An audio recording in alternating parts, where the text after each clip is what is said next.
About 2 years ago, I saw the DHMIS TV show for the first time, and it was everything I could have possibly hoped for and more. What started as this strange, quirky, and deadly hilarious internet show had morphed into something that expanded upon everything that I loved about the original videos and somehow managed to scare me even worse. It also really honed an element of the original series that I felt was never truly fully expanded upon, which was, the comedic element. The TV show was super balanced in that, and I loved it. Plus all of the months of looking and seeking and discovering all of the hidden details and unpacking all of the lore. It was such a cool project to feel like you're almost a part of uncovering. I don't know how many of you are aware yet, but a new video has been uploaded to their official channel titled Hark, and it is something of an enigma. At first glance, it's just a website announcement, but there seems to be hidden details between the lines in the forms of featured art and really cool behind-the-scenes content, and as has always been the MO of the series, there is likely a lot more here than immediately meets the eye. Back when the series first released, I made a kind of tongue-in-cheek analysis of the entire thing, going episode by episode over the course of around 7 videos. Along the way, I had the pleasure of collaborating with a lot of really cool people. We made a million references to things, and with you guys, we went through each episode and kind of combed through, searching for every single little detail or Easter egg. And in honor of the fact that the show now has a new home on the creator's website, and since it's been, freaking 2 years now, I decided to put together this full-length version of my analysis of the show. The creator's new website will be linked below for your convenience. And if you're new to this channel, hi, my name is Daniel. Here I make video essays about stuff that I'm interested in, and then commentary videos about stuff that pisses me off. I really hope you enjoy your stay. And I really want to thank everyone who has come along with me and joined me in the past few years in our exploration of the weirdest, the strangest, and the darkest corners of the internet. This journey has been truly a fantastic one, and I would not be the person that I am today without it. So thank you for, believing in me and supporting the channel. It's crazy to see how much you can do with a shitty webcam and a really bad sense of humor. We are Legion, my friends. Enjoy. I was wondering if, you guys think of yourselves as a family, and, if you needed any more family members. Maybe a dad? I'm not really sure what it is that you're asking. We're just bred. Now, come along now, children. Let's go home for Daddy's birthday. Fine. Lovely. What? No, please, no! You know what? I'm actually glad I don't have a family. Hey everyone. After waiting 5 long years, we are finally witnessing the incredible return of Sesame Street If It Was Nightmare Fuel. And let me be the first to tell you, this was well worth the wait. Don't Hug Me, I'm Scared was originally a web series published on YouTube starting in 2011. Episodes would start out with bright, familiar colors and themes of kids' shows and then twist into psychedelic, disturbing, and sometimes incredibly violent territory. Even though the show wasn't really intended for children, a lot of the original audience has grown up with the series. Thanks to the creator's incredible attention to detail, the fan base has become one of the most intense on the internet, and the series is one of the most overanalyzed things on YouTube, which is something I'll come back to. I first saw DHMIS when I was around 14 years old, and I found it difficult to watch, but also strangely addicting. I would follow these odd characters as they supposedly learned about different themes, ranging from love, He's made for her. And she's made for him. That's the way it's always been. And it's perfect. And it's pure. And it's protected with a ring. to dreams, to time, but hidden behind everything was the gut-wrenching sense that the world they inhabited was not ever even real, and the characters trying to help them had bad intentions. The morals learned by the characters in each episode were nonsensical and often even directly contradicting themselves. But ultimately, the real lesson is one the audience learns about thinking for yourself. At least that's my very general take on this series. Now, an official full season of DHMIS is available on Channel 4. Definitely watch it there if you can. If we want another season, we need to support the artists, so try to avoid pirated versions if possible. There are 6 episodes. They're each over 20 minutes long, which is a huge step up from the original series, where episodes generally range from 3 to 8 minutes. This video you're watching right now is not really intended to be a review. It's more just a knee-jerk reaction from a fan of the series. There will probably be some spoilers here, so just be aware of that. And if you haven't seen the new episodes yet, you should probably watch those first and come back. But if not, like, I'm not going to say anything crazy. I don't know. You should probably watch the show first. Moving on. With episodes far longer than the YouTube audience might have tolerated, the show has started changing the format and even the general tone of the series. Where originally it was mostly a surreal horror experience, it now feels more like a surreal comedy with dark undertones. There were moments that actually made me laugh, where the creators set up a traditional horror stereotype, then turned it completely on its head, and it ended up feeling like an Adult Swim skit. An example of this is the 3rd episode, Family, where these creepy siblings show up and try to indoctrinate the yellow dude into their family. The episode features nods to the Chainsaw Massacre films and sets up a moment where I thought the family were going to try and eat our stupid little friend here. But then they reveal that they want him to be their new mom and order fast food for them. It's so out of left field and such an absurd situation that I started laughing while watching it. Like, I'm not kidding at all. I was watching this by myself and it actually elicited laughter. You know how seldom that is? It was beautiful. But don't let my assessment here make you think the new season skimps out on being scary or on violence, because nothing could be further from the truth. The most disturbing part of the original series, at least for me, was the episode about health. The new season has multiple moments that far outperform that episode in terms of terror. For example, about 2 seconds after the weird family gets the man in yellow to become their de facto matriarch, this guy shows up and actually eats the weird family.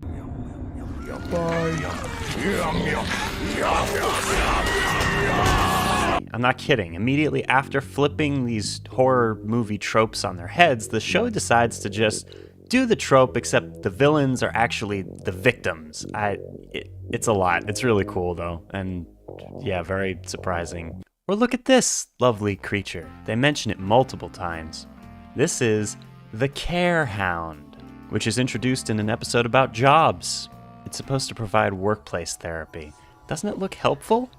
This is what it actually looks like. I hate puppets. I hate puppets. I hate puppets. I hate puppets. The original trio of characters has been given a lot of room to grow into more recognizable people, I guess. I don't know what to call it. Yeah, people. All 3 seem to be integral to the plot now, where in the YouTube series it seemed like Mophead was the protagonist half the time, the other half it was Lemonhead. These were simpler times.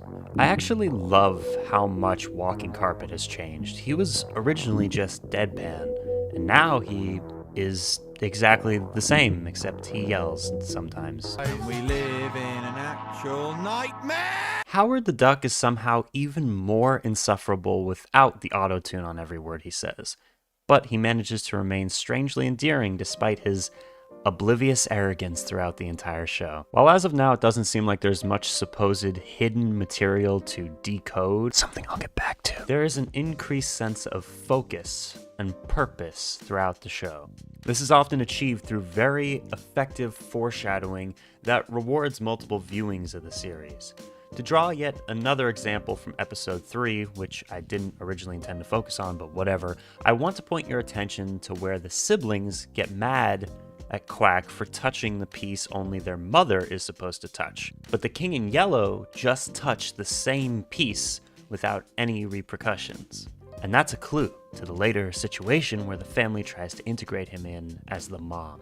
Again, heavy spoilers right here, but the series ends with a strange meta episode that tears down the veil, breaks the fourth wall, and gives viewers a bit of insight into the sadistic nature of the show as a show. The choleric yellow humor is gifted with the power of hyperintelligence and starts to question the world around him. It's a brilliantly written bit of commentary that promises more, as a character is gifted a book that will supposedly give them all the answers to any question anyone could have about the world that the show is taking place in.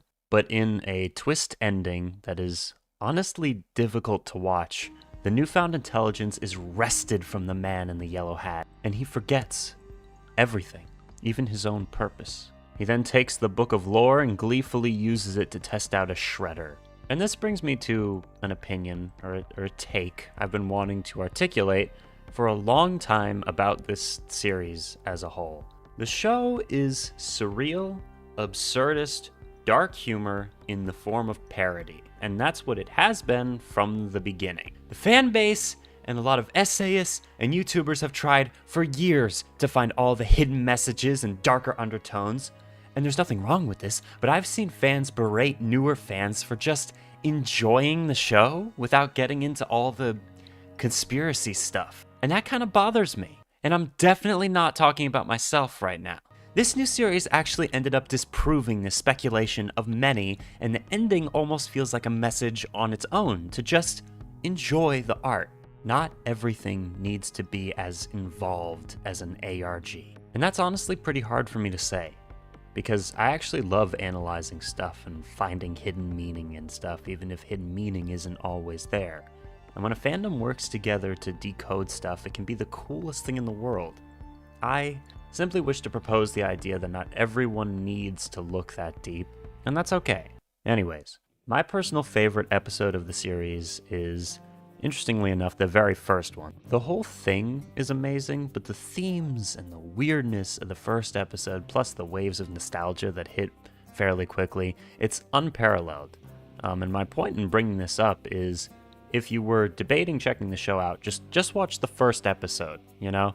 Like, they make a lot of interesting points about the circular nature of our current work environment and hustle culture, and the way that the workforce kind of tricks you into brand loyalty. It's very interesting. It also grapples with mental health and therapy. Try to imagine all your thoughts are squeezed inside a cube, and the cube is in a garden, but the garden isn't real, and the cube is made of nothing. Now let's imagine we're in a library, and there's loads and loads of books, and they represent the cube. It's very interesting. You should totally check it out. I may think this series is an open book, but I don't know which page to turn to.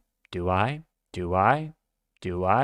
I was listening to the new Alex G and Cakewalk scripting. Anyways, I'd love to dissect the episodes further individually if anyone would watch that. So if you're a fan of the show, I'll just be Mr. Beast for a second. If you like weird media and mildly educational entertainment, consider subscribing. I'll be giving $30,000 to everyone who subscribes and likes the video, so YouTube will hopefully give my channel a break in the algorithm. Be sure to leave a comment so I know you did it. The only way to receive your money is to submit your information to me through the PO Box in Antarctica on September 31st. As far back as I can remember, I always knew I deserved to be dead. Welcome back. Make yourself comfortable. Or, if you're just joining us, hello. I hope you're having a good day. Once upon a time, I was having a good day. Then this show stole my innocence and purity. Before we begin, I must ask that you consider watching the series before this analysis. Everything I mention will be fairly out of context if you haven't seen the episode. This is not intended to be a video summary of the show, but more of discussion of hidden details and underlying themes. Here we go. In the main theme song, the duck is shown briefly with pink paint, foreshadowing for everyone's lovable friend, Stain Edwards, the forever boy. Yellow calls himself a pig, which is pretty hilarious, but also tells me it's possible the other characters could be unreliable narrators when describing themselves in this scene. If you look closely at the wall, you will find the clock from the original series is looming over everything. You can see him throughout this entire episode, but he never really interacts with the characters. which is likely for the best. Yellow blankly staring into space with his mouth hanging open is me, all of the time. The newspaper reads, Opinion, which is easy to spot, but if you look closer at the bottom for the split second the newspaper is on screen, you can also read Worm Fired for Harassment. This show has a lot of interconnected parts and a ton of foreshadowing, which is one of the many reasons why I love it. How did you die? I forgot to drink water. The duck died from not drinking water. This was, frankly, more effective than 1,000 social media posts telling me to drink more water. And I think we should have more subliminal messaging intended to help mentally ill people. Yellow has a D on his shirt, and while I think the current ideas surrounding that detail don't really have enough backing to be proven correct, I'm still going to go over them, so I'm still pointing it out. This episode is one of the strangest in the entire series, if only because Duck is dead and yet continues to walk and talk and be 30 feet tall. He is dead, but it doesn't faze him or anyone else. After learning he has died, the duck stands up to get into his Sunday best, but as he does, his heart drops out of his body. Yellow laughs and says, "You laid an egg. Make a wish." But faintly in the background, you can hear Red say, "Ew, did that fall out of your anus?" The heart rolls across the floor and is absorbed into the floorboards in a really cool homage to the original Hellraiser movie. I wouldn't be surprised if after the coffin gets broken later, Cenobites come and take him away to discover his pleasure. As the eerie music builds to a crescendo, the coffin comes to life. And he is somehow kind of the kindest teacher in the entire series. He actually tries to be helpful. The TV has a fun Wallace and Gromit reference, and I always thought Wallace and Gromit animations were incredible, but also like very strange to watch. Anytime I see them, it feels mildly creepy, and it feels like a perfect reference for DHMIS to make. Now, you remember 15 seconds ago when I stated that this teacher is the most helpful? Now I must tarnish that memory, because while he is generally nice enough, pay close attention to his body language and what he actually says this episode. He approaches the funeral with a step-by-step process that he tries to move along at all costs. He doesn't care at all about any of this. This is just another day for him. This callousness seems to represent the greater industry of funerals and memorials and empty words from people who don't really care. And how could they? They don't even know the person. The coffin thinks Yellow died at first, then is corrected and realizes it's the duck. Look at that! I've been given a wreath! I think this further shows the coffin is putting on a facade of understanding, when in reality, he is just doing his job. Which makes sense, and when I think about it, that making people involved feel comfortable and understood is probably an important part of his job anyway. There's a symbol in the ID drawer here, and the ID card says Red eventually dies in a lake, which doesn't happen in this series but might be giving us a clue for later. Fingers crossed for another freaking season. The coffin says they have no money. It's not a secret or anything, I just thought it was relatable. And 1 like on this video equals 1 slice of bread for my children pictured here. The calendar says June 19th, which not only seems to show that this episode is before Jobs in terms of continuity, but also that it could take place sometime during the original 6 episodes. Either that or this could mean the duck will always die on the 19th. This picture has the date June 19th, 55. Now, a lot of people online have been really mean to Red about his teeth. And I just want to say, as they should. What the hell is this? Is there anything in my life that wasn't a lie? This bottle of soap reads, Barry's Bubbles. This whole song devolving into a recipe for shepherd's pie before they realize they're supposed to be at a funeral is so hilarious, I think I died laughing. I wonder if the shepherd's pie makes anything turn gray. Onion is spelled onion. I wonder if Duck having his insides removed is a reference to the health episode when he gets his organs ripped out by a giant can. We'll never know. The tombstone says David, and this whole bit where the duck thinks the rock's name is David, and then the coffin's like, no, that's supposed to be your name, was so funny I ended up deceased. But wait! The yellow guy has a D on his shirt, and the coffin thought he had died. So could this mean yellow guy is really the dead one, and his name is David? When I watched this, I thought David being on the tomb was intended to kind of troll fans. They made you think you were finally going to discover the duck's name, only for it to not be his actual name. When they play his nonsense best moments, they show him shaking a human hand. Duck is also seen here eating the food they later give to Stain Edwards the Forever Boy. Then he's fighting in a war and his plane has a hidden rune. Everyone returns home and the real thematic elements of the episode start kicking in. The room is visibly darker without their friend's presence. Red says that they never liked him anyway, and reveals to the audience Duck used to bite Yellow. I wonder if this was before or after the events of the health episode. Here we meet Thomas the Tank Engine as a tissue box and the Mourners. These people don't even know Duck. They don't know his name, yet they pretend to understand the grief the main characters are going through. This box says square, squared. Just thought that was funny. Inside the goodie bag is an egg that hopefully doesn't Inside the goodie bag is an egg that hopefully doesn't contain any pesky bees, and a kit to make a new friend. I believe that the lamp's speech here can be interpreted a few different ways. Yellow asks what happens when we die, and the lamp, with a different voice and demeanor from the original show, responds with some commonly held ideas about heaven and reincarnation. But then he says, "Something tells me when we die, we go into the center of the earth." Well, it's not quite the center. It's in between the core and the surface.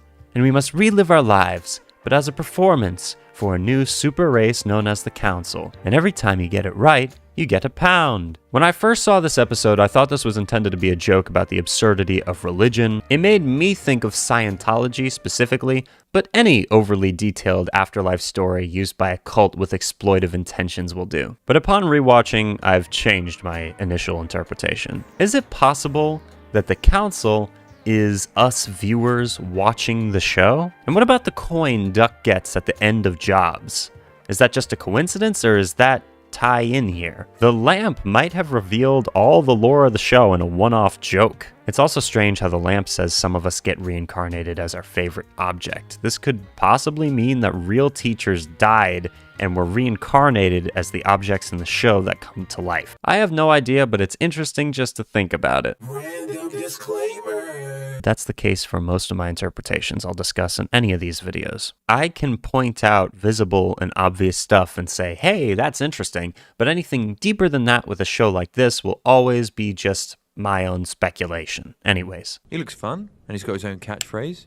Pineapple. That can't be right. Pineapple is good on chocolate worms. He's too opinionated. This made me want Jack Stauber to collaborate with DHMIS. It would be the pinnacle of terror. Oh, claymation. How dare you? Do you really believe that they animate the clay one frame at a time? They're not masochists. They use black magic to make the clay animate itself. Duck is making a mixtape underground. The music that he plays here to annoy the coffin is also the end credits music. This episode shows death from two different sides.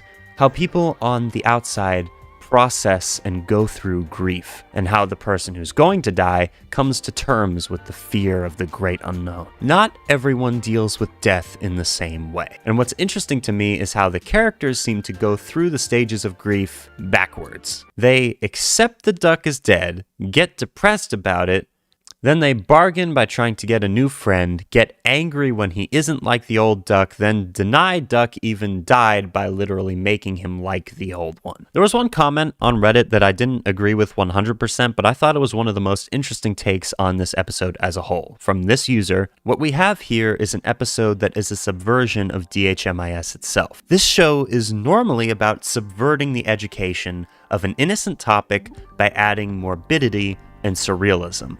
This episode flips that from the opening premise. This topic is inherently morbid, yet the episode then proceeds to be the lightest and tamest episode of the series. We see this when Duck's heart falls out and does the whole Hellraiser sequence, only for a softly spoken coffin to pop up and apologize for such a disturbing entrance. In fact, the only psychopaths in this episode are the main cast themselves. The one nonsensicality is how the duck could be dead given how animate he is, but that is surrealism added by the main cast themselves rather than the others around them. End quote. Stain Edwards the Forever Forever Boy says, "Some people think we're in a simulation." And I can't help but once again think that this show has some very genuine meta commentary moments. I assume if you've been watching this show longer than a week, you've seen the countless theories surrounding the show's nature. And one of the most popular is the simulation theory. We are the people that think they are in the simulation. You're supposed to say that the floor is too loud or the window is disrespecting you. The show has given me some of the biggest laughs since the Inside Outtakes dropped. Right around here, I took a second to really analyze this main room, and I want to point out the board game over here is called Money Win, probably a Monopoly parody, and this painting of the symbol for yin and yang, I found that very interesting. If you're unaware, that refers to a concept originating in ancient Chinese philosophy where opposite forces are seen as interconnected and counterbalancing. I actually feel kind of bad for poor Stain Edwards, the Forever Boy. He is a character that tries to grow, change, and find purpose, but is instead molded into a replacement for the crow-like thing. These guys are really just terrible friends. A common complaint I've seen online about the new series is that the songs aren't as good, and really, I just can't with you guys sometimes. Memories is unironically amazing and freaking hilarious. They reminisce about the times they had with their friend, and then Yellow can't take Duck's absence anymore, and he goes outside to dig up his grave. In the original episode 2, Time, there was a portrait of a duck wearing a military outfit under their TV. He likely served his country. Yellow still has this rash on his back, which we saw here, but in terms of continuity, wait, no, don't show it again. No, cut! Stain Edwards, the Forever Boy, is molded by Red to become a new and improved duck. Reminds me a little of Carpenter's The Thing, actually, if The Thing was nice. Yellow dug the old one up, though. And here is another great example of this show flipping conventions and leading their viewers on, leading me on, to believe one thing is going to happen, only to then do something so completely out of left field that it's impossible for me to wrap my little tiny peanut brain around it. They make it seem like the original duck will kill Stain Edwards, the Forever Boy, but then they all decide collectively that both the ducks can stay. The theme song plays, only this time they sing, "There's 4 of us," but suddenly one of the ducks uses the shovel to behead the other. And this leads us to a question a lot of people have been asking online. Who actually killed who? And there are a few clues. Honestly, I'm not entirely sure, but let's get into the clues. Based on where the characters are standing, I'd say it was the duck that dies. There's pink stuff around his picture in the theme song. He has maggots in his blood right here, just like the corpse in the coffin did. So based on the evidence in this episode, it seems Stain Edwards, the Forever Boy, replaced the duck. But later in the series, we are led to believe that at the end of every episode, it's like Groundhog Day. Everything is reset. Plus, you could also think about how the duck had his organs removed earlier, yet when this guy dies, his guts splatter everywhere. And also, I think this is particularly important too. We can hear a conversation in episode 6 that recontextualizes this entire encounter, but I'll come back to that in a later video. This ending credits song correlates to all the other episodes and is catchy as hell. The businessman is the briefcase, family man is the twins, choo-choo man is this vehicle, friendly fellow is Warren the Eagle, plug-in man is Electracy. Each like on this video is another adventure that Stain Edwards the Forever Boy gets to go on. If you like weird media, or indie music, or a bunch of random nonsense, consider subscribing to the channel. And if this video gets to 500 likes, I'll continue on to episode 3. Actually, I'll probably continue the series regardless, this is just fun at this point. I am drowning. There is no sign of land. You are coming down with me, hand in unlovable hand. And we can leave our pathetic life behind. Yay! Follow me! And follow me also. Hello, my fellow traumatized children. Welcome back to another round of analyzing The Muppet Show if it were on even more drugs. If you're watching this before you've seen the actual show, don't watch the show. This episode is all about the importance of family. and how through the power of friendship, we can overcome all things. My favorite part of this episode is when Roy bursts in and says, "It's Roy time," and then he royed all over the place. It was amazing. This egg reminds me of the egg that turns into Yellow's adopted kid in the original series, who was brutally murdered. But the real first thing I noticed that made me pause the show and really think for a second was this. The milk carton has a picture of the three guys, which means they're missing. And the milk carton thing was specifically used for missing children. This raises a lot of questions. Have they been kidnapped? Are they in an alternate reality? Why do they have a carton of milk with their own missing poster on it in the first place? Riddle me this, Batman. Is Grolton the Havris? Or is Man the dog, I reckon. Every episode of Cursed Wallace and Gromit that shows up in the show ends up relating to the episode in some way. In this case, they're talking about his brother visiting, which ties into the family theme. Also, notice that Leslie is the script editor for Grolton and Havris. Look at this delicious looking pile of food, with a famous family discount. I sure do hope nothing out of the ordinary happens later with the food. People are dying to know what your final guess would have been. What people? I just saw the movie Funny Games, and this addressing the audience thing will always give me nightmares now. Let's crack into these chuddy D's. Man, imagine for a second that you referred to snacks with shortened slang versions. Like you go to eat some Doritos, and you say, these deets sure are delicious. But then the bag of Doritos starts singing about how they're really bad for you. You realize that the singing Doritos were depressed all along. And their song of self-loathing helps you reevaluate your own life and your own self-image and kind of helps you become kinder to yourself. And speaking of apples, this little guy pops up and asks us to try a healthy option. And the flashbacks. Oh my God, the flashbacks. Fortunately, he is mutilated and cast aside by these delightful siblings, Lily and Todney. I'm just personally thankful that they were never co-joined from the neck down. That would have been weird.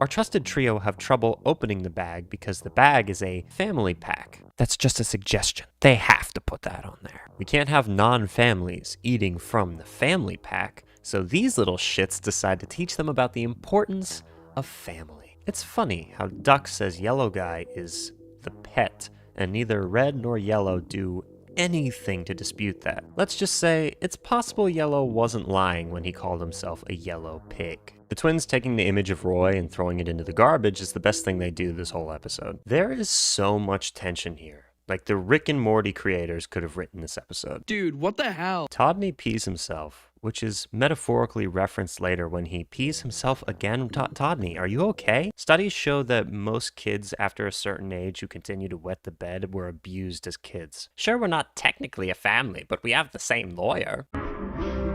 Is this your shared lawyer? Duck, I'm on to you. You're not a real family unless you have a landline. So true, Lily. So true. I noticed this for the first time while scripting this video, but does she cut his brain open? I believe this whole song is poking fun at kids shows that talk about families in a very reductive way. The twins are outright saying what is and isn't to be considered a family using a list of highly exaggerated and super specific requirements. L is for lawyer, like Better Call Saul, and H is for hiding. I'm inside your walls. Foul, bitch, tick. That's not a word. No, it's not. It's actually a few different words. There's a rune here, and beneath it is the drawing of Red being locked outside, which was featured in the original web series. There are so many background Easter eggs things in this series that impressive would be a massive understatement. In the family pictures that Duck has, a person who looks like Leslie is possibly with her brother or son, what looks like a boy playing a trumpet. Could this just be a coincidence? It's probably not a coincidence. The grimy and faded look of the majority of this episode is fantastic. Seeing the family in the house with the muted tones and creepy lighting really just contrasts from the bright colors of pretty much every other episode. There is an overbearing feeling of decay and sickness that permeates the background. Also, the grandma looks like Malcolm, and I have a very strong urge to feed her gravel. The mom's face is missing from the painting. I want to take this time to say the family scent bit is by far the single stupidest and most pointless thing that happens on this show, and I'm ashamed to admit I laughed at it. Fucking sue me. Look, father and brother are home, and I know exactly which is which right now. Don't you? What I am about to discuss doesn't really have a lot of visible evidence backing it, but I think it's interesting, so I'm going to mention it anyways. Just don't put too much stock in it. The way the family reacts to Todney mentioning the mom is kind of suspicious. It's kind of sus, not gonna lie.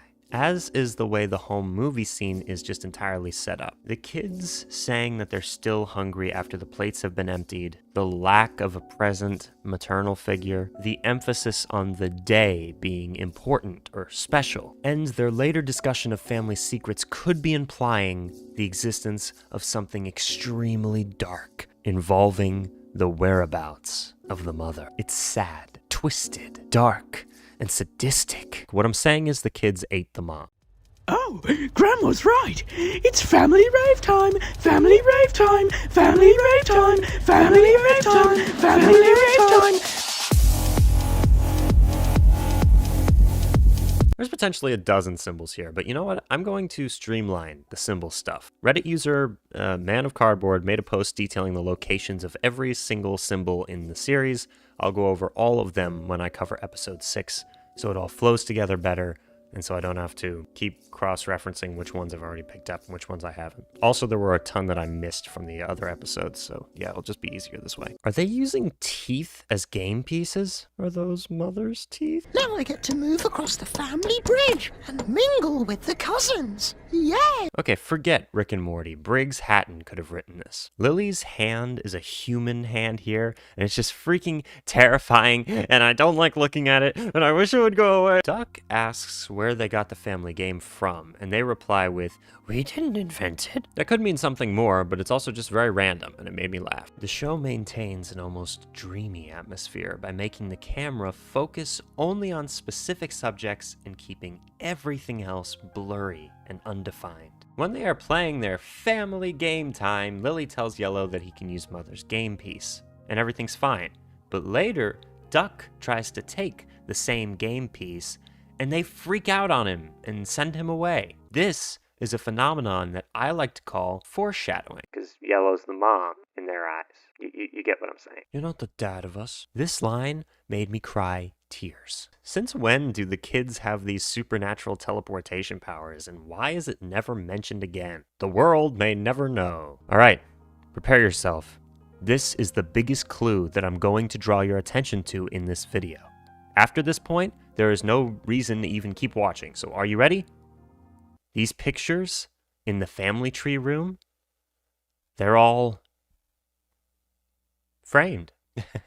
The siblings talk about how great their family is, but then show very little remorse when discussing the death of their uncle. All they care about is the filing cabinet he left them. An uncle is just like an extra cheeky father, but weaker and in the distance. You don't mind it when they stay, but you're not too sad when they leave. This line made me cry tears. We, the audience, realize something very important here. They actually learned something in the last episode. They understand when Lily tells them that the uncle has died. As a more overarching thing I'd want to point your attention to, they are not as oblivious as they were in the original YouTube series. They are not as helpless, and their characters are significantly stronger because of it. The family tree takes an excessive blood sample that causes Red to pass out, and this whole sequence feels like a parody of sites that ask for a blood sample to tell you your ancestry. Notice that the tree seems to gain power from drinking the blood, similar to Dracula or a Hollywood movie star. There's a little figurine of Duck, similar to the ones Leslie uses later, at the bottom of the tree. I don't have a ton to say about this, except it looks trippy, and it's super, super cool. I rewound this like 3 times just because of how mesmerized I was by how pretty it is. Now, come along now, children.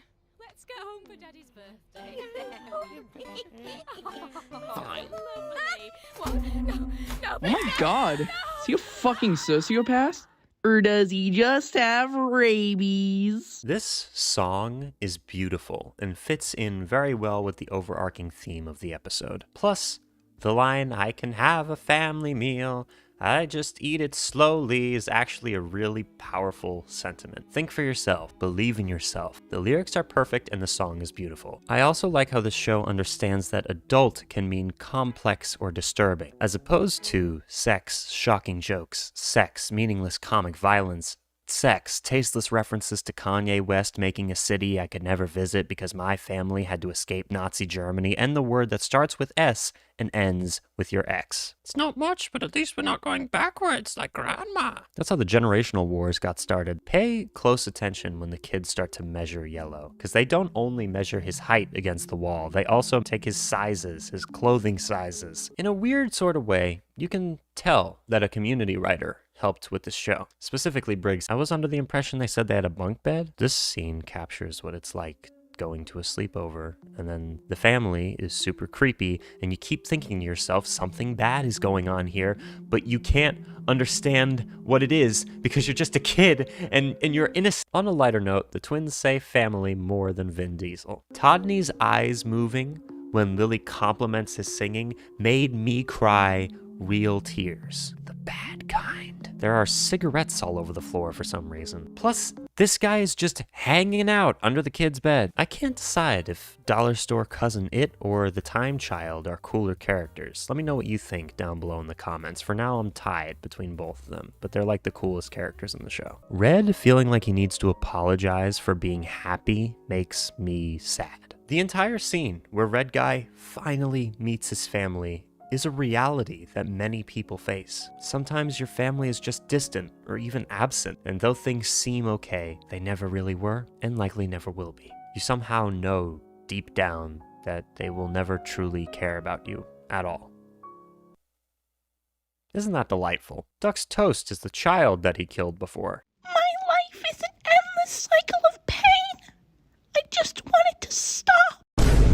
This sequence is highly reminiscent of Texas Chainsaw and is one of my favorite moments in the entire series. The build up to this point is just absolutely amazing. And then the actual resolution is so bizarre and so surreal that it made Sigmund Freud look like Stephen Wright. Yellow's face is now on the family painting because they've integrated him in as the mother, and they dress him up and force him to take on the maternal role in their family so they can get a discount on family chicken. It's beautiful. Like, I want to know what they were doing to write this. It's revealed that the little tiny guy is actually the dad and the big dude was the brother, and Yellow's actor completely drops the voice that they've been doing the whole show when he yells, "That one's the dad!" showing us not even the actors knew just how insane this show was going to be. Also, quick aside, but after everything Yellow has been through, this is the thing that pushes him over the edge. This was the hair. This was the straw that broke the camera's back.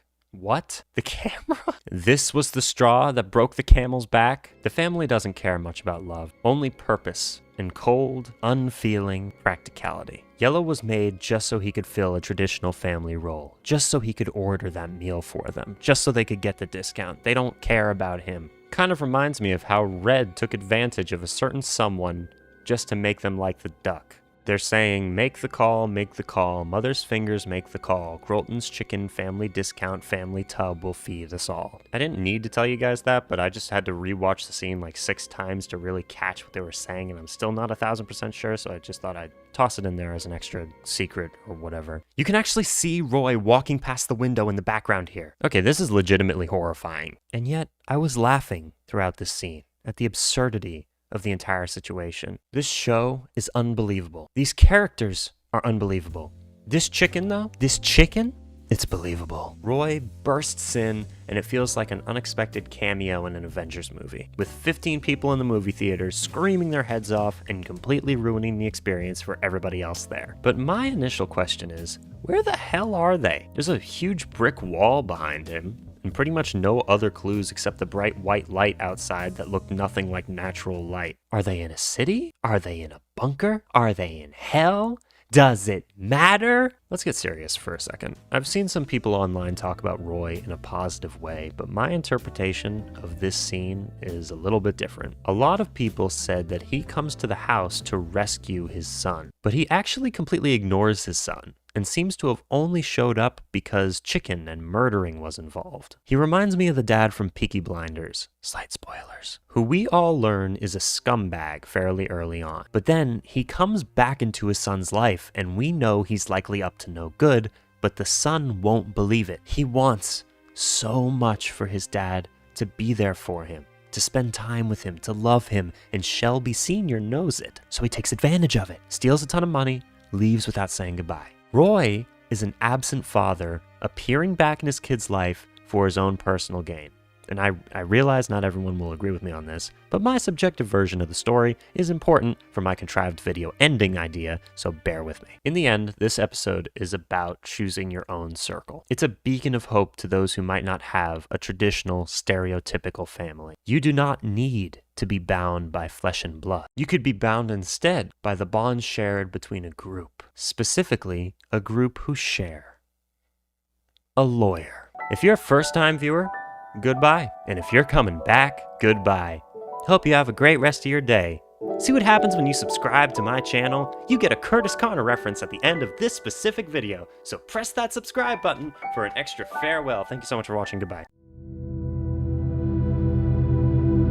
And every day's a new surprise. When you're learning with us guys, we live in an actual Completely regular house with nothing strange going on in the slightest. Hey everybody, welcome back to Sleep Deprivation, the only show on YouTube where I get dementia at age 19 and die in my early 20s. Today we're going to cast our gaze back in the direction of these colorful characters as they learn about friendship. Roy's too busy sleeping off his last meal, so he doesn't make an appearance in this episode. I missed an important detail when I went over episode 1, but I'll just bring it up now. Here there's a picture of a worm in a brain when the briefcase is singing, "You could be the one that makes people feel better when they're poorly." They pluck Colin, according to the creators, that's canonically the computer's name, from a computer bush and toss him on the floor like a pineapple grenade, where he springs up and announces, "It's computer day," which is absolutely the main focus of this episode. It made me incredibly happy to see Colin return for another episode. Just look at him. Look at this man. Are you allergic Shut to up! Don't touch me!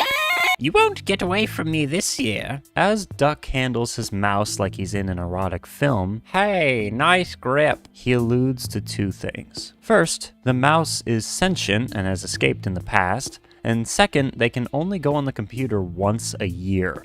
Now, mainly I just thought this was interesting, but we could take it a step further. Computer restrictions like this are often something parents impose on their kids, which you could take to mean our main cast are seen as infantile by the teachers and living objects in the house. They ask Yellow if he remembers the password to get online, and the show cuts to this poster hanging on the wall detailing each character's responsibilities. I'm not so sure that this is about remembering the password, though. Could this possibly be a more blunt appeal to Yellow? An appeal to remember something else? What is it? Think it through. Hurry up! We need to get online. I know how you feel, Yellow. These guys are jerks. You deserve better. Okay, that's not really what I meant. I will never get over how much the new season teases longtime fans. The level of trolling is absolutely incredible. We've been waiting for confirmation of the names of pretty much all the main characters for years. And now we can assume Yellow's name is something incredibly long with a hyphen. There's an internet router on the wall that wasn't there before. And in typical DHMIS style, they've spiced the router up by adding eye holes. Thanks to you, I'm a figure of ridicule within the humiliation kink community. I will likely wet the bed tonight. Why can't I remember the password, stupid brain? Hey, come on. It's not your fault. You're just a most notable coward, an infinite and endless liar, an hourly promise breaker, the owner of no one good quality. Yeah, you can't help it. Thou hast no more brain than I have in mine elbows. Okay, stop. While I'd love to talk about how Warren makes me want to jump off a cliff, instead I'm going to focus on the high concept stuff. Such as, is Warren a worm, or is he just an eagle whose wings haven't sprouted yet? Let me know down below in the comments. because really, who's to say? It's a coin toss at this point. Seriously, what happens here? Warren is able to stop the film and interject his thoughts and opinions while the triumvirate is still frozen. But what's weird is that Yellow and Red both manage to move a little within these scenes while they're frozen. They also express awareness that they've been frozen, with Red even managing to make a sarcastic comment. So, what's going on? What strange simulation are these god-forsaken characters living in? What are the actual rules of the powers that these characters possess? I actually have no idea. My current best guess is just surrealism. I mean, that's kind of the fundamental building block of the genre. A lack of clear logic and a descent into the thought process of madness and insanity. Also, Colin being interrupted is karma for him interrupting the globe in the original series. A bunch of stuff is going on here, but secrets-wise, let's first look at a specific couple of frames when Warren rewinds everything. Now, your immediate attention may be drawn to the man behind the mask, for in sleep he sang to you, and in dreams he came. That voice which calls to you and speaks your name. But what I want you to notice is Yellow being strangled to death. Who does this hand belong to? Why do they want to kill Yellow? These are the questions that we must ask ourselves. Warren's whole gimmick here at the start is similar to an anti-drug or anti-bullying PSA video. They often attempt to communicate their ideas in a distinct, we're cool with the kids kind of way, but just read as really condescending and needlessly dumbed down information that typically has very little real substance or practical application. Like, I find it interesting that I can learn more about certain topics from like a salmonella video than I can from actual educational PSAs about the same topics, but that's neither here nor there. Let's get back to the point. The point being, there's nothing wrong with Warren. When we look at this situation from the point of view of the main characters, we see that to them, it looks like Warren is just talking to the wall. He's gymming the camera, but there is no camera. Warren's whole character is very interesting, but I'll get more into that in 1 minute. First, I want to draw your attention to one singular fact. Freelancers deserve to die. He'll go on fire. Just stop. I love you, Colin. And you're really funny, but why? Why do you want to kill freelancers? What did they ever do to you? This apple is alive again. It might be a continuity error, might be a clue that the episodes are not in chronological order, or it might just be more confirmation that the house resets at the end of each adventure. It's anyone's guess. Warren's character and the themes that they explore with his dynamic is one of the most intriguing parts of this episode to me. There's a few different things to consider, but first I want you to notice that he is, quite literally and without an ounce of hyperbole, the worst type of person you could ever meet. I remember on the day these episodes were released and people were talking about how they fear they might be like Warren, and I just want to say, if you even have that thought, the tiniest sliver of self-awareness, then rest assured, you are nothing like Warren. There's a very important distinction between a needy or an insecure person and what Warren is. Warren simultaneously does not care about anyone but himself and is constantly wallowing in self-pity. His ego is astronomical and he's constantly trying to feed it. He cannot cope if everyone's attention isn't on him all of the time. He's the ultimate representation of a bad friend, yet at the same time, he expects everyone else to walk on eggshells around him. Here's a quick example. When he's singing a song about his past, he tries to elicit sympathy from the main cast by saying that his old friends weren't treating him right. This is the image that he uses to make that point. His friends were looking at a bunny instead of him for 2 seconds. How utterly terrible. People like Warren who don't reflect on themselves and instead attach to other people so they can manipulate and guilt trip and gaslight to try and retain friends or to uphold a perceived reputation are some of the most unlikable people you will ever meet. There is no self-reflection. There is no mutual respect. There is only a never-ending, desperate attempt to make everything about them. The one good thing is that people like this can change, but that's neither here nor there. More importantly, why did Warren think that these elementary school children would want to invest in his business ideas? He got into multi-level marketing, didn't he? Of course he did. Bastard. Before we continue, I want to really quickly say that statistics show 100% of people who watch my channel are incredibly sexy and smart and talented. So just keep doing what you're doing. I'm proud of you. Unlike your father, the kids on the projector are having a picnic. I'm not sure if that means much, but I do find it interesting how often picnics are mentioned on this show. Believe it or not, there was a time in my life where even I had trouble making and keeping friends. My friend, pun intended. I cannot imagine why. Now that I've torn into Warren, I think a counterpoint needs to be made about the way that the main characters respond to him even before he shows his more sinister side. From the offset, pretty much every character is a jerk to Warren, which makes him almost a sympathetic character, and it shows the main cast in an interesting new light. And to me, this just goes to show that Red, Yellow, and Duck have become less ignorant and easy to manipulate, and they see through a lot more than they did before, even if they've also become kind of jaded as a result. Seeing Colin join in with the other characters and basically be helpful the entire episode is such a fun twist. He's such a cool character now. I guess he was never really malicious in the original series, but this is still a pretty drastic change to the tone. I'm actually laughing. It doesn't bother me at all. If I was bothered by those hurtful things you just said, you think I'd be laughing?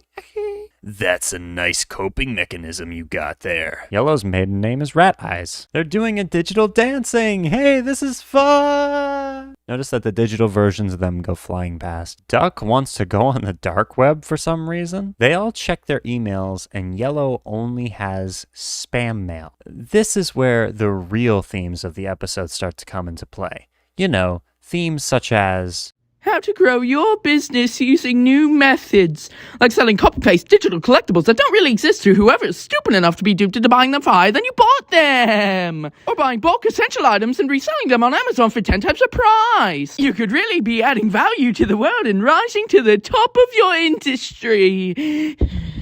Just kidding. This episode explores mental health, coping mechanisms, and disassociation. After being ignored and constantly put down by his so-called friends, he finally says, okay, stop, and retreats inside his own mind to try to distract himself. By doing so, he becomes unresponsive and pretty terrifying looking. So you think he's scary now. Oh boy.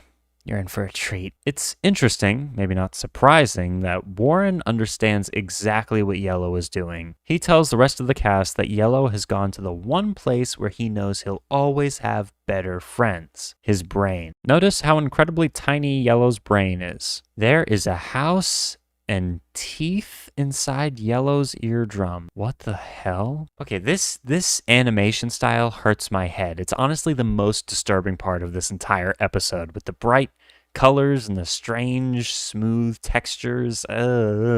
These are the Brain Friends, a collection of Yellow's favorite thoughts. We have a sentient tooth with a tooth. He's one of those ones that has one of himself. Yellow, drowning in the tub. This headless freak, who must be a roach of some kind based on how long he's survived. Lampshade Head, aka wishing I had someone who looked up to me syndrome. Notice imaginary shy older brother is one of the background characters in the original pilot for Wakey Wakey. And Yunfordinker. Unrelated, but I need more Yunfordinker content. We need a whole damn spin-off show. There's also a familiar face on the wall. Red and Duck manipulate Warren and send him into Yellow's brain to try and fish his consciousness back out. Despite all of their judging of Warren's character and appearance, it turns out they also kind of suck. This is just a general life lesson. Everyone sucks. Except for you and I, of course.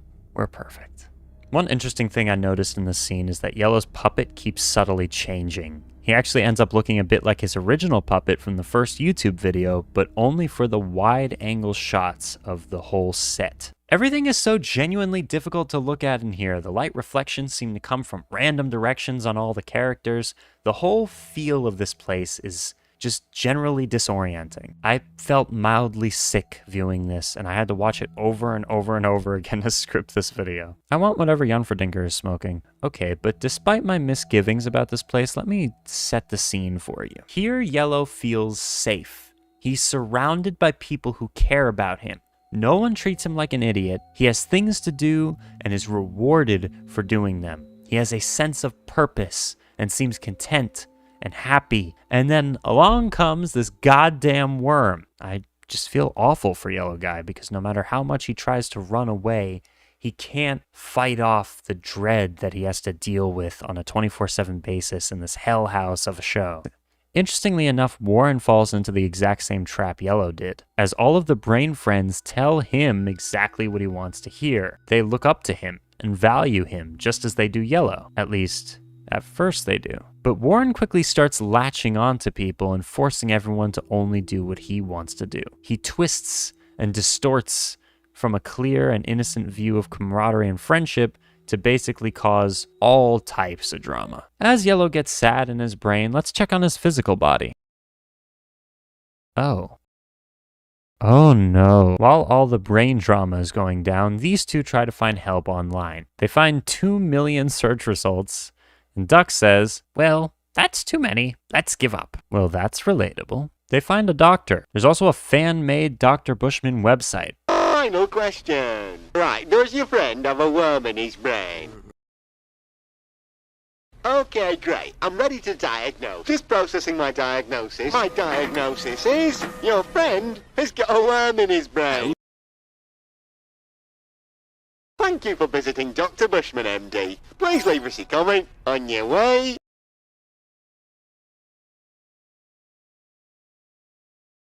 I don't know how long it will be up for, but for now, there's a link in the description if you want to check it out. Warren is slowly getting bigger and bigger.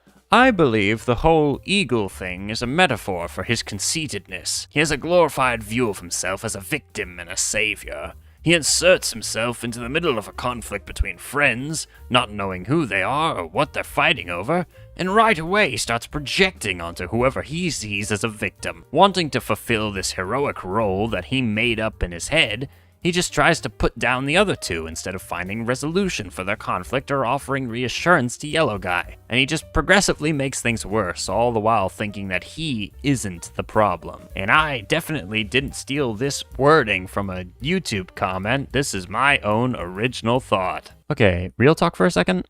I was not expecting shy imaginary older brother to go down the sewer slide. That messed me up. I had to pause and kind of reevaluate my own life for a second. Warren has slowly cut Yellow off from his friends, and then he tries to say that he only needs one best friend. This is a symbol for the abstract concept of Warren is a huge toxic douchebag. Yellow goes into his brain self's brain, and this seems to regress him further. This world, instead of being childish, reminds me of a baby's sensory stimulation video, like the Baby Einstein tapes. Warren invades here as well and has grown to enormous size. He even morphed into a more grotesque creature. Lovely. You can see him running around like a headless chicken in the background here. Warren screams that you only need one best friend and is then impaled as Duck removes him from Yellow's head. Pesky Bee is right. What is Brandon's novel doing in the trash bin? That makes me very sad. Follow your dreams, Brandon. Follow your dreams. A full day passes. Colin gives them a strange globe and says that he loves them.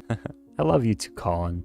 And your brutal insults to that pesky bee. Colin is adorable. Red Guy pulls off denim very well, don't anyone tell him otherwise. And the worm in my brain makes me think that the documents I've been forging have led to many deaths. This is brilliant writing.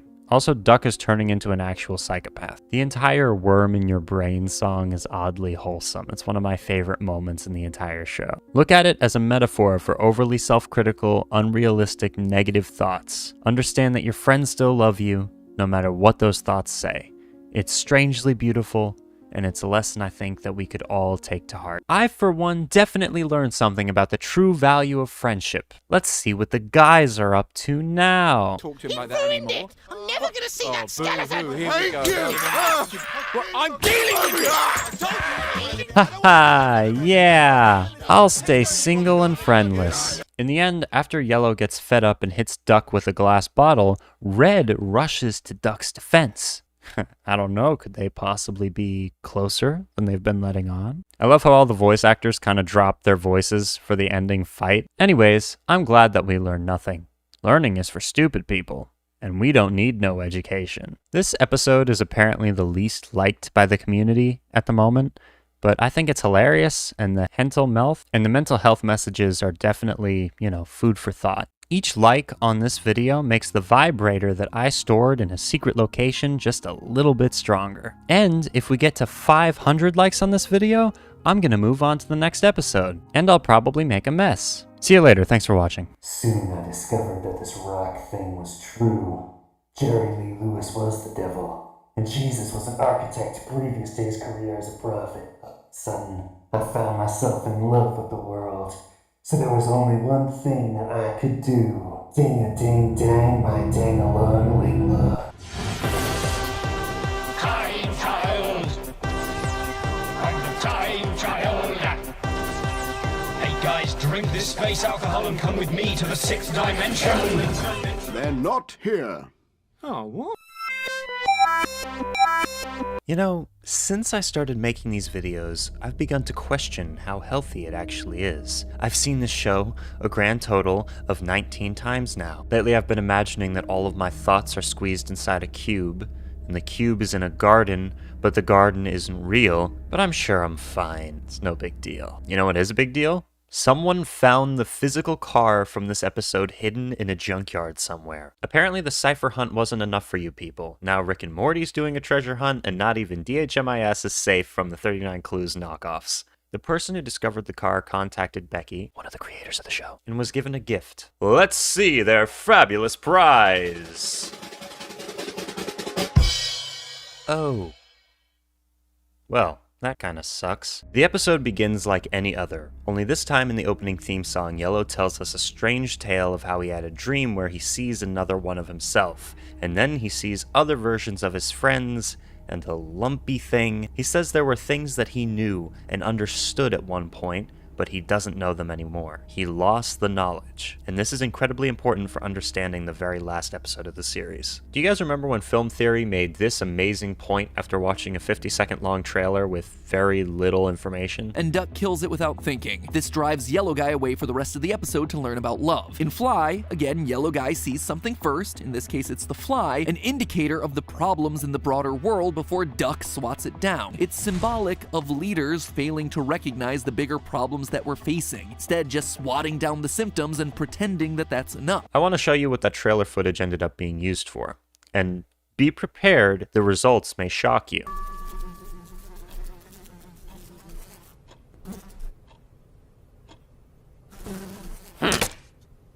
Ooh, one dead fly.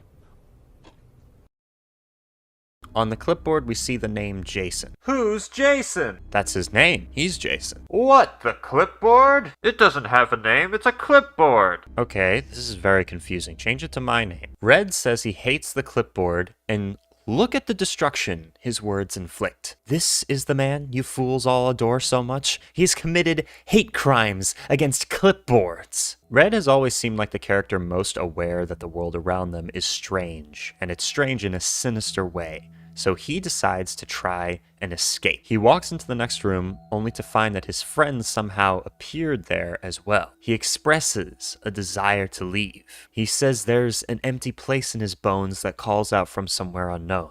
There's something out there, far from his home, a longing that he's never known. The room starts to shake, heralding the entrance of Thomas the Tank Engine. A record player falls to the ground, and for a moment we can clearly see that they were listening to Mitski's seminal third album, Bury Me at Makeout Creek. Exactly who was listening to this, though, we shall never know. It was definitely Red Guy. I'm Willy Wonka. I'm a trifle deaf in this ear. Talk a little louder when you speak. The shape-shifting vehicle not knowing what's going on, yet belligerently shouting a bunch of random nonsense with complete confidence reminds me of a lot of people that I know. Case in point, him hitting Red in the face is hilarious. Anyone notice the reoccurring black hot water drink? At first I thought it was coffee, but now I wonder if it's supposed to be oil. It was offered to Yellow Guy from the vending machine in episode 1. It's the trained teacher's special drink for his condition when he's dizzy, and potentially shows up in the original series as well. They might just all be unconnected, but who am I except the person who jumps to conclusions for your entertainment? You can also see the engine taking pills similar to the ones offered to Duck by the computer in Jobs. The number 19 is significant throughout the whole series, and there's a 19 on this trash can. Now pay attention. Notice during this entire song, they don't actually go anywhere. The few frames that they travel through repeat themselves, and the way it slopes off to the side makes it look like they're trapped on a giant hamster wheel. This teacher reminds me a lot of the teachers in the original YouTube series in that he's completely unhelpful and has no idea what he's talking about at any point. He loses his eyebrows here, and they're back on in the next example. Then later he loses his arm and says it doesn't matter. What the hell is Duck reading? This next part is incredibly interesting and shows me once again how good this show is with foreshadowing later events. It's amazing. They run into themselves at a bus stop, and the bus says there's too many people so they can't get on. They actually see some of their copies. Obviously, the person controlling their world is screwing up more and more often, but it's starting to feel like maybe that doesn't even matter. Mulhoven is a city. It's based on the real-world city of London and is revealed later as the destination Red wants to travel to. Roy is in this airplane going the opposite direction. At least I think that's Roy. Another 19 can be spotted on the buoy, and Roy's face is on the pirate flag, and the airport bus says Terminal 196, and the bus turns into a demon vehicle from hell itself and breaks down, and Our characters find themselves back where they began, and notice that the train used to say choo-choo, but now it says Leslie. How interesting. Well, he's dead. Duck is apparently a sociopath now. Duck would have killed Scott Tenorman's parents. I find it very interesting that all of the characters now seem aware of their position. They actively discuss the teachers and even expect their existence. Duck and Yellow talk about having the laugh of their lives, and unfortunately, they are very wrong. The true laugh will come in the last episode. Red suggests they try to drive the car themselves, and Yellow responds, No, no, come on, no. No, no, no, no. I lied before. That was the real laugh of our lives. Yellow implies that he's never considered just them doing things on their own. And here enters one of the major themes explored by this episode. Independence, responsibility, and the dangers and stress that come along with thinking for yourself instead of having someone else do your thinking for you. Red wants to be able to learn something and then apply the knowledge. He wants to grow, and he also wants to escape the hell that all three of them have been living in. First, you'll need to pick out a name for your personalized license plate. Anything at all except Deathstroke, where death is missing the A and stroke has the E replaced with a 9, because that's what I'm thinking about getting! The tapes in the car talk about personalizing your license plate, and the car's license plate said Leslie. Therefore, it wouldn't be a huge stretch of the imagination to think maybe Leslie owns the car, or at least did own the car at some point. Surprisingly, Yellow knows exactly how to start the car. We're rapidly learning that there's more to the King in Yellow than meets the eye. They make it out on the open road,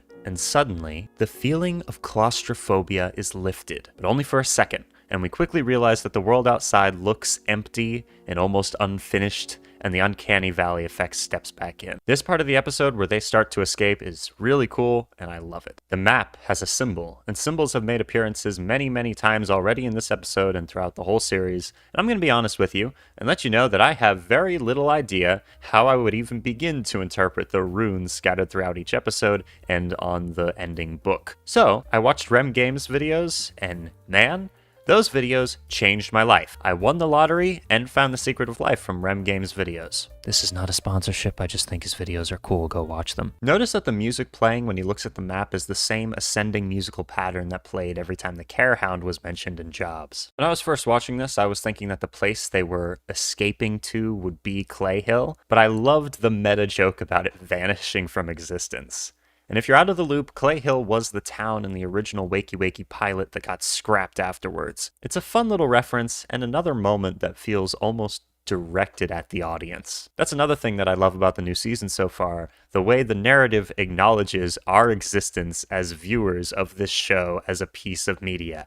I also love how passive-aggressive the GPS is as it tries to force them to go home. Oh, you don't want to go home. Why don't you try going to hell? Haha. There's a new torture device and a pile of shit we want to throw you on. Or maybe you could just make a U-turn. Haha. The GPS doesn't stop beating a dead horse, and eventually they just get tossed out a window. Dead horse!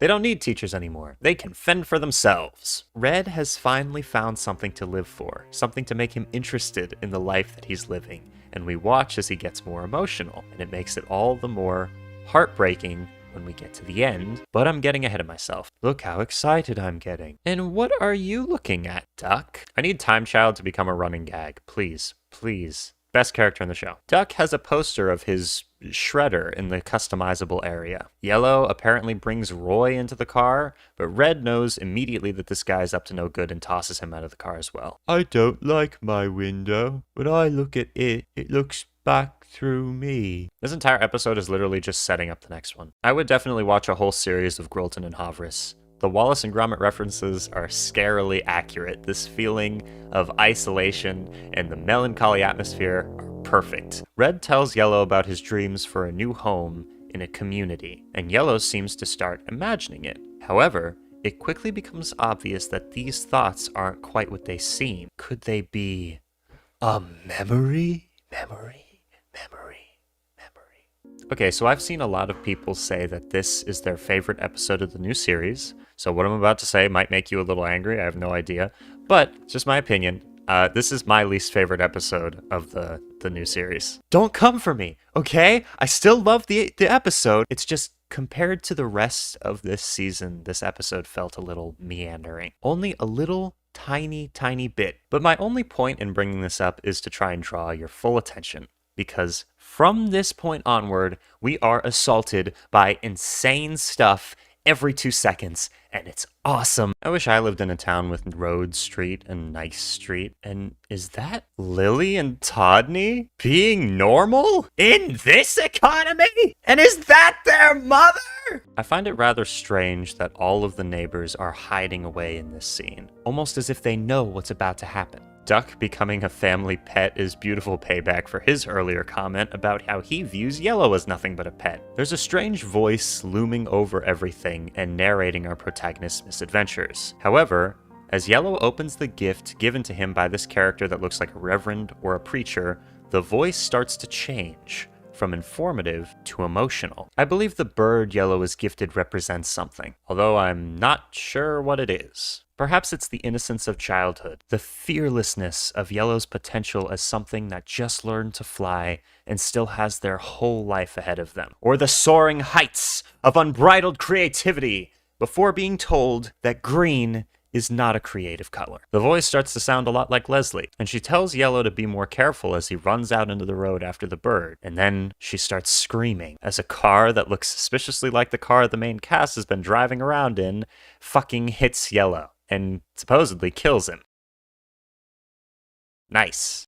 I really love this line from Red Guy. Grolton always makes his appointment, and no matter what happens, they start the next episode back at home. It again feels as though Red knows that they're in a television show, and they will always start back at the beginning in the next episode regardless of what happens. But no matter how much the wheels turn, the journey always ends up back at home. This scene starts rapidly escalating as Red loses control of the situation. He starts to break down from being in a stressful situation that he can't escape. It starts to help us understand why he's been acting the way that he has the entire show, whether it's disinterest in jobs or his desire to escape and go be with a family that he's never met. He needs to get out of this place. Yellow seems to have drunk all of the car's special drink. It's definitely not worth it. I changed my mind.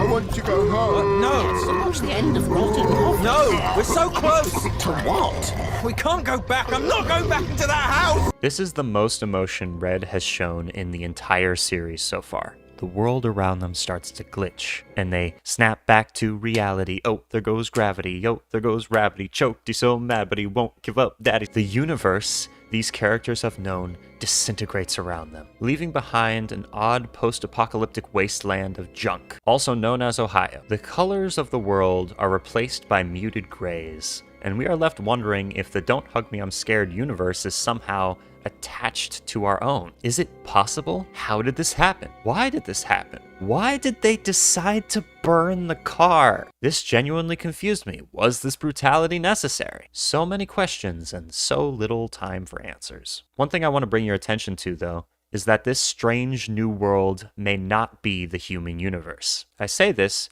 because behind Red, there's a can of duck from the original Hungry episode. You know, I really enjoy having my nightmares relived every single damn episode of the show. Thank you for putting a reference to episode 5 in everything that you do. I really love that. Thank you. The episode draws to a close after the intense and mysterious third act with a somber and heartbreaking moment as Yellow asks Red where the neighborhood is, and Red tries desperately to put a positive spin on their situation. It's evident now that there are no other people. Red's voice starts to break, and you can hear him start to cry. This could explain why Red has such a shift in attitude in the next episode. Not only because of the reset, but because now he knows what's inside the house is far more terrifying and isolated than anything he knew inside the house. What's inside is at least familiar to him and feels safer, and so there's also no point in fighting it anymore. He embraces the repetition instead of fighting against it, and so loses his will to escape. Either that, or the copies of the characters do not share memories and are entirely separate beings, in which case he has lost any of the understanding that he had prior to this event. But if they do lose their memories when they get replaced or reset, why does Yellow remember future events at the beginning of this episode? It's all very strange, and while I'll try to, kind of explain my own opinion of my own understanding of what's going on, there's always way more than meets the eye when it comes to this show. At the very end, we hear Leslie's voice saying some cryptic phrase, and she moves the car back to the toy house, effectively resetting the show for the next episode. Very little is explained, and all we can hope for is that the final episode will make things clear. Spoiler alert, it doesn't. And that's it. Don't Hug Me, I'm Scared is probably my favorite show to come out of 2022. It's an undisputed masterpiece. A show so cool looking, most people don't even look for hidden meaning. But they should, because it's not just about the pleasures of conformity and the importance of trends, but it's also a personal statement about the band itself. Hey, Paul! Each like on this video will stab another needle into the eye of someone who opened Pandora's box. So if you want more people to discover their pleasure, you know what to do, you sadistic bastards. If he enjoys this. Oh, yeah. I'm pretty sure he doesn't enjoy it. But how do you know? The experiment may express joy in a different way from us. Yeah, he might like it. Stop it, stop it. What's your problem? This is as good as it gets. It can't be. There has to be something else. Doesn't there? Oh, why don't you experiment on each other?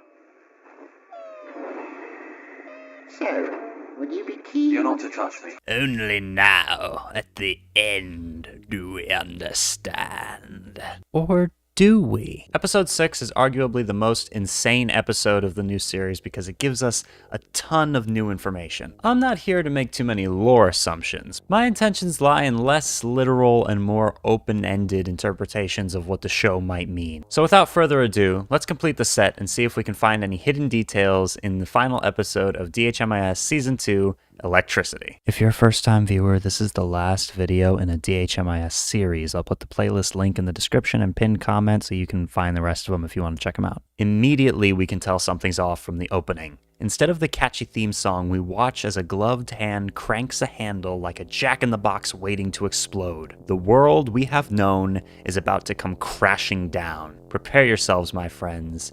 This gets nuts. The events of the last episode seem to be a half-forgotten memory, or perhaps the episodes don't actually follow a traditional chronological order. Either way, everything is normal now, and the episode starts just like any other. There are two new important objects in the kitchen, an electric box and a paper shredder. Yellow showcases his usual clumsiness, and the other guys showcase their typical callous manner of treating Yellow when he gets stuff wrong. I've been in Yellow's position many times before, and I think that it's important to notice this dynamic because later in the episode, this dynamic changes. Duck is working on a crossword puzzle. It's when you can't remember that over the top of you, there's bigger ones that are bigger and bigger, then over the top of it, there's a smaller one with all of it on top of that. Ah, okay, just excuse me while I have a stroke. Duck asks if anyone wants anything shredded, and Red pulls out an electric bill. With the exception of the episode Jobs, none of these characters have been seen going to work or making money, and the bill is for a little over 19 pounds, which tells me there is real-world currency in the show. But the biggest twist of all is the company that owns the electricity, Roy Electric. Dun dun dun! Could this explain why Roy is following them around everywhere? All this time, was he nothing more than a debt collector? And Yellow's dad, of course. I'm not sure, but I do have questions about how they were paying the bills this entire time. Do they have jobs? Or has someone else been covering for them? A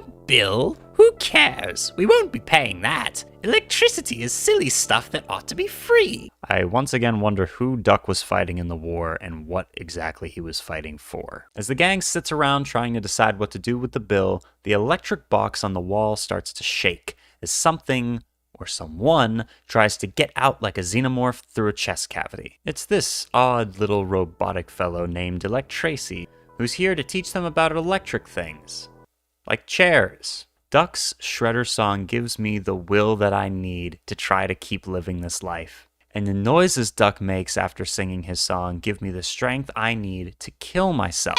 Yes, and the shredder. Yep. I cannot believe how wrong I was. Don't worry, Duck, we're used to it by now. Electracy tells them not to worry. Soon everything in their home will be plugged in and part of the electric family. And now we see once again that the motives of the teachers do not align with those of our main colorful cast of creeps. Because Electracy's plan is only going to make their bill even higher. Like every teacher on the show, she only has self-interest in mind, and this lays the foundation for Yellow's transformation later in the episode. Wait, hang on. I thought you had to be plugged in to be electric.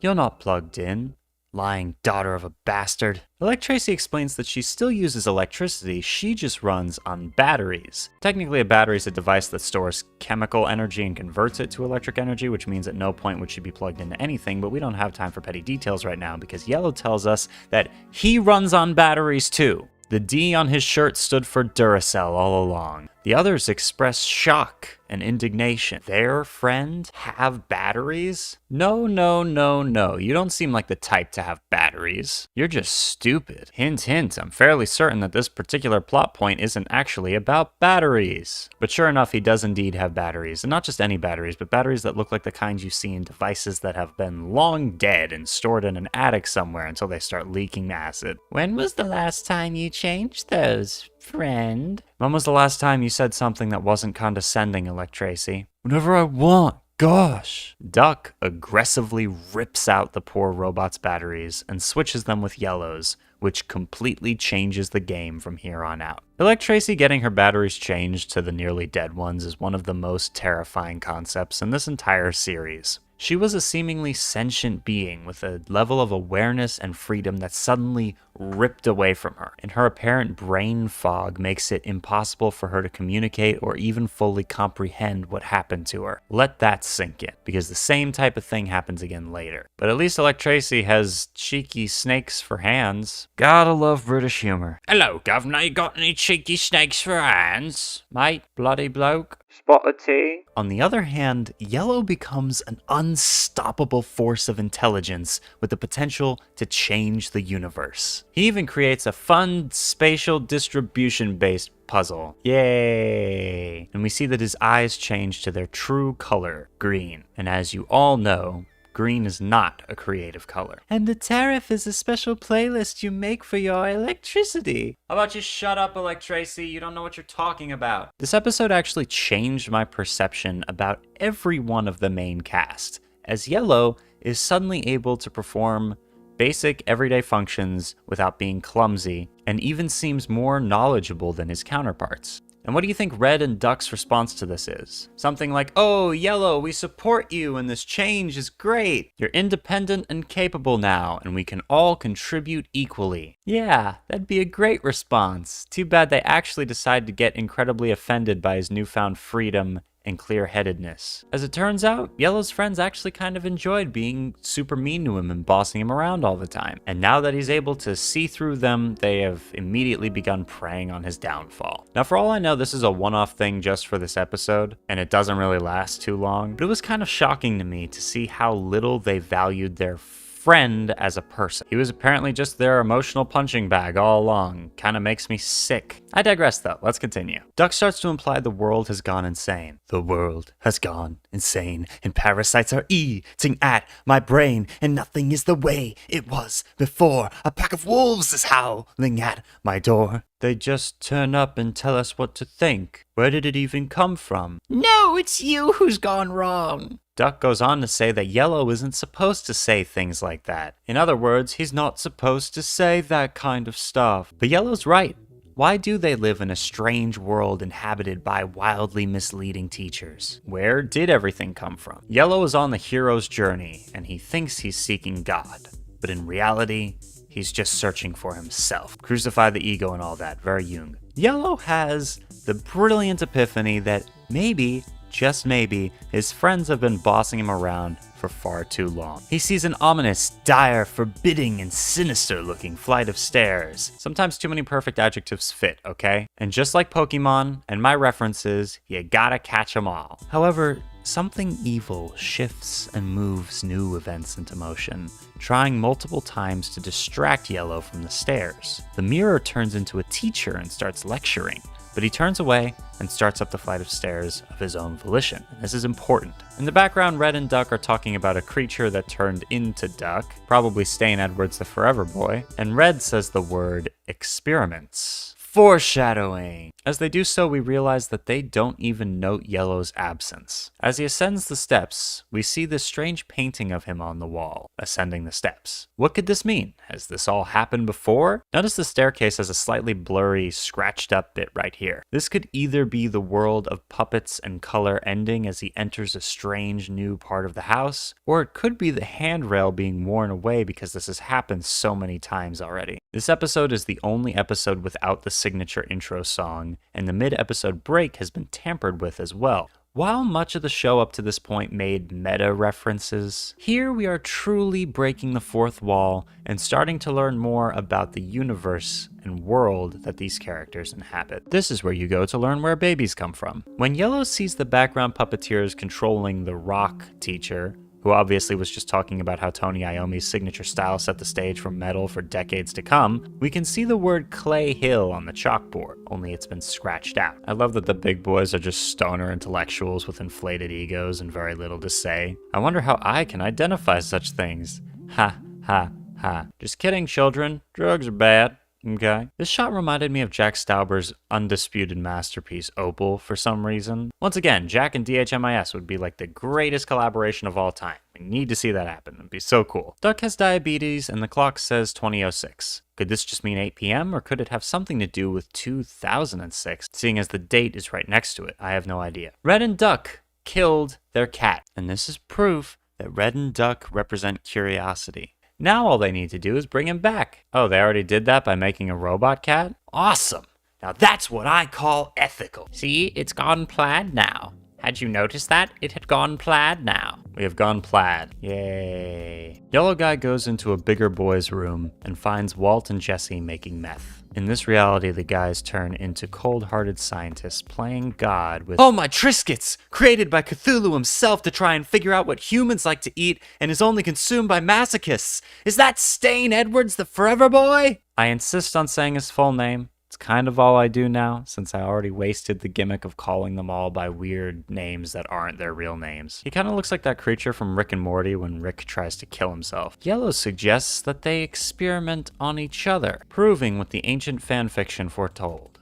Meanwhile, Duck and Red manage to get the power shut off. They're just lovely, responsible people, aren't they? You know, at this rate, I don't think either of them qualify to be called the dad. Okay, before we get to all the stuff that's actually going on here, because there's a ton, I first just want to say that I think this is like one of the coolest sequences in all of DHMIS. The piano, the room, Leslie's design, all the poems and mysterious beating around the bush talk, it's beautiful.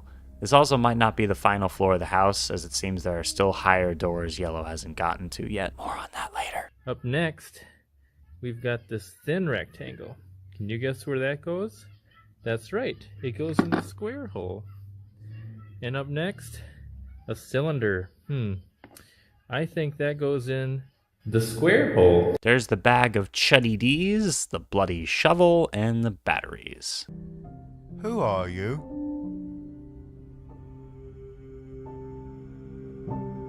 My name's Leslie. Look how strange she gets when she says that. Who are you? My name's Leslie.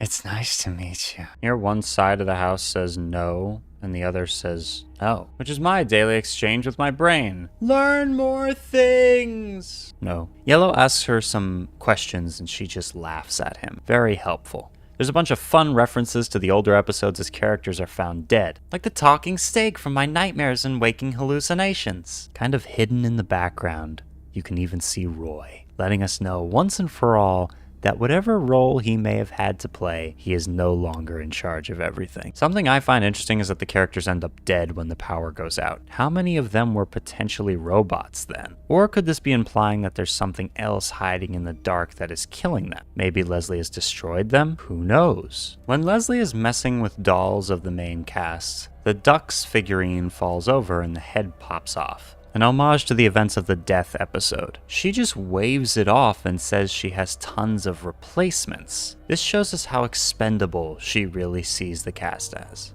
Leslie can reincarnate characters using puppets. Cool. Now I'm just confused. All of the symbols and runes found throughout the series show up on an ancient tome Leslie gives Yellow. She screams at Yellow, "You're not my real son." And we finally understand the truth. MatPat was right all along, apparently. Just kidding. But seriously, what seems to be implied from this and the dream sequence in episode 5 is that she lost her real son in a car accident and created a fake robot son in a world of felt and clay to mold to her idea of an ideal childhood. She tried to trap him in a world where he's always ignorant, always under her control, and always a child. However, this is just an idea, and there's a lot of extrapolation involved. And I know this is kind of a cop-out, but seriously, take everything that I say with a huge heaping spoonful of salt. I only have a very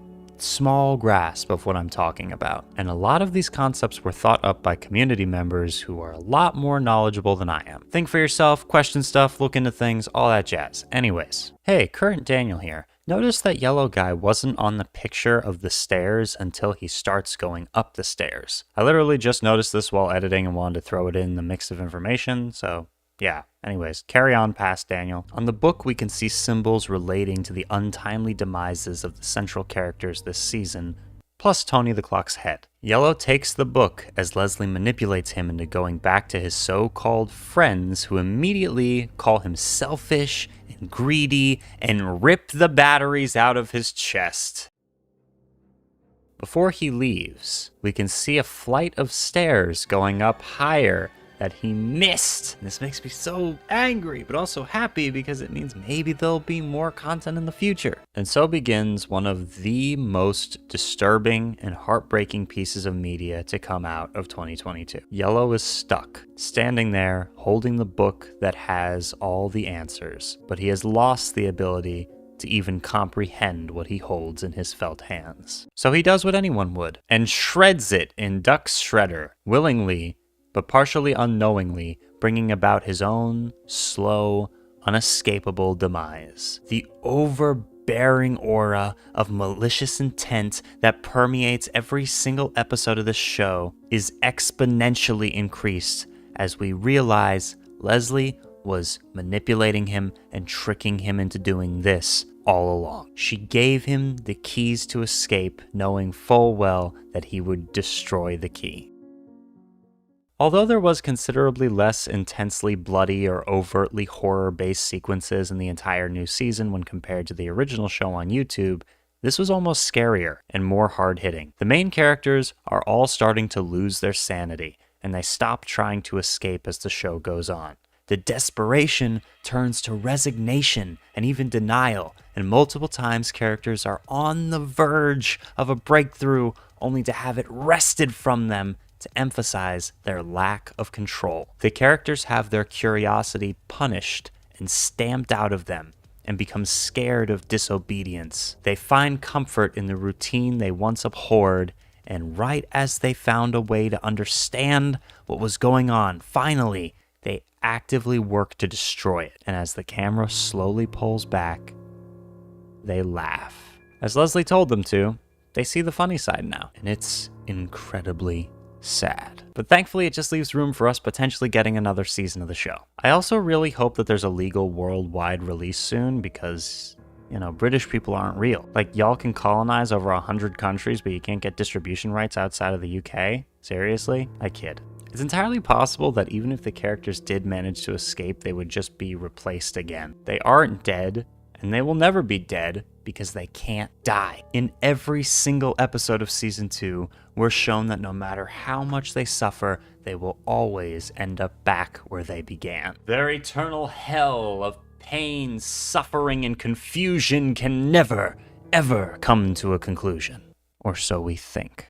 So, what happens now? I've made over 2,000 videos on a bunch of different channels over the course of 5 years, and the response to these last few videos I've made have given me power and it filled me with determination. So thanks for watching. I have more ideas for DHMIS content. I could do something with the original series or try to come up with more theories, and I have a bunch of other things I'm currently fixated on that I want to make videos about as well, and I hope that you'll join me. If you like my style of videos, check out my other stuff. I think you'll like it. I'm also trying to hit 20,000 subscribers by the end of the year, so, you know, if you want, you can do that. Right down there. You know you want to.